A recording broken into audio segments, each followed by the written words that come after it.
Greetings, this is Bill Kleitz once again with you, and I'd like to share a little bit about marriage today. Hebrews 13:4 says marriage is honorable in every respect, and in particular, sex within marriage is pure. But God will indeed punish fornicators and idolaters. Marriage is between a man and a woman. Forget about what the Supreme Court says. Marriage in God's eyes is between a man and a woman. And it doesn't always start with love. You can make a contract and an agreement like the Hebrew mind does, Hebrew tradition, Hebrew way of thinking. They were not always in love at first sight. In the Hebrew mind, which the Bible is based on, is marriage grows. So if you're feeling today that you don't have that feeling, then there's nothing wrong with that. That's something normal that everybody goes through. But love grows.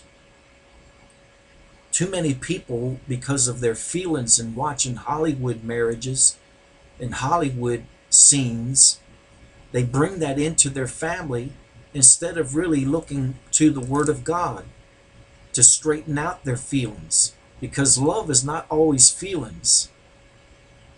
When you correct your child, you don't feel good about it, do you? I hope you don't. I know when I corrected my children, I usually go into the room and talk to them and say why I did this and told them I love them and showed them that love. But yet love also was correct, does correct. And there's no feelings in it. Actually, well, there is feelings, but you feel bad about it. So if you're feeling bad in your marriage, I don't know who I'm talking to today, but if you're feeling bad in your marriage, everybody goes through that. And in the Hebrew way of thinking of marriage, marriage was a contract, and they made it before God. That's why when you take vows, you're saying it before God, and you're saying you're going to be committed one to another, whether the feelings is always there or whether things go well is always there, or you're blessed financially so much. Those things shouldn't be the priority to break up a marriage. The marriage should be that you're set it before God and you're committed to it and you work at it. You forgive one another. And it's not always about feelings. Notice what it says.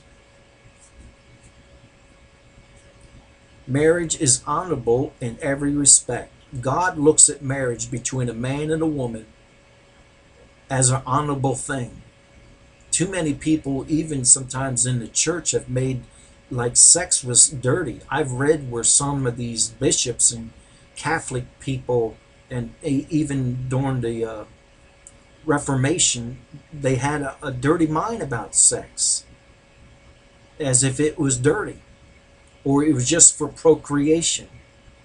Well, if that would be true, then there would be no feelings in that relationship. And let me go on here.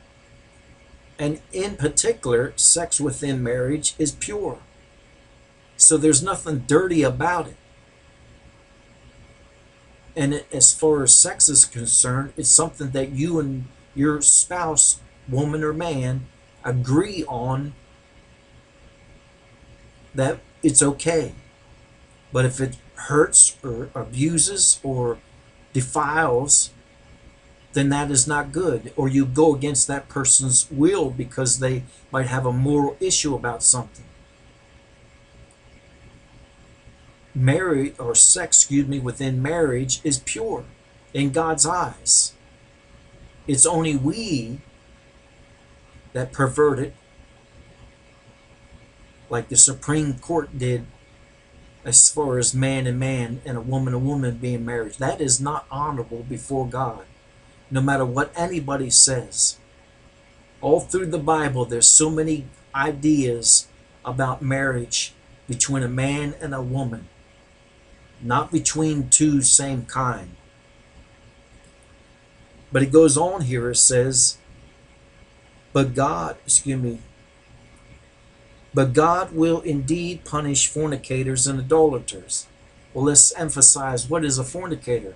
A fornicator is dealing with people that have sex that they're not married. And then idolatry, of course, is those that worship, or excuse me, not worship, but have sex with a person that's married. That is forbidden.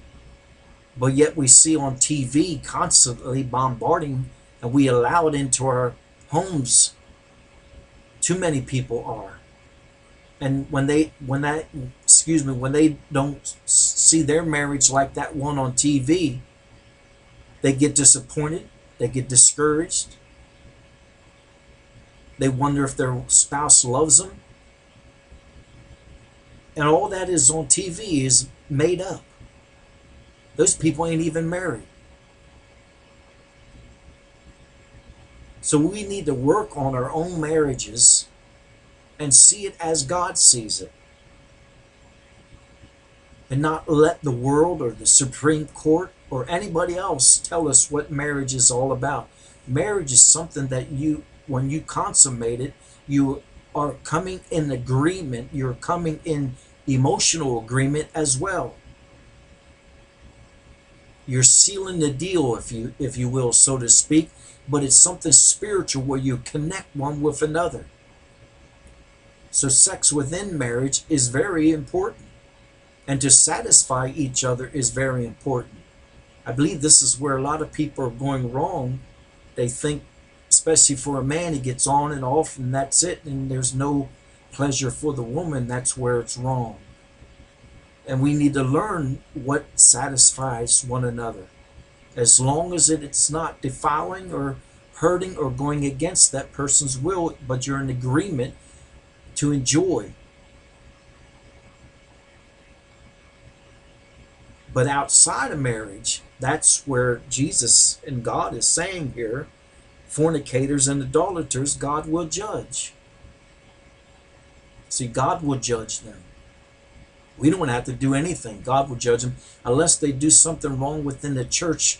That's when a pastor needs to call these people, if they've committed idolatry or fornication, to take them out of positions. They shouldn't be in positions if they're living in sin. But again, I want to come back to the way the Western mind looks. They always want to say, well, you have to love that person before you get married. Well, the Jewish mind is that that's not necessary. You agree with one another, you make a contract with one another, and you can't come out of that contract if you feel that you don't want to go along with that man or woman. In the Jewish way of doing things, they can break that marriage. That's why it's a whole year long. And there's no consummation that can be broken. But again,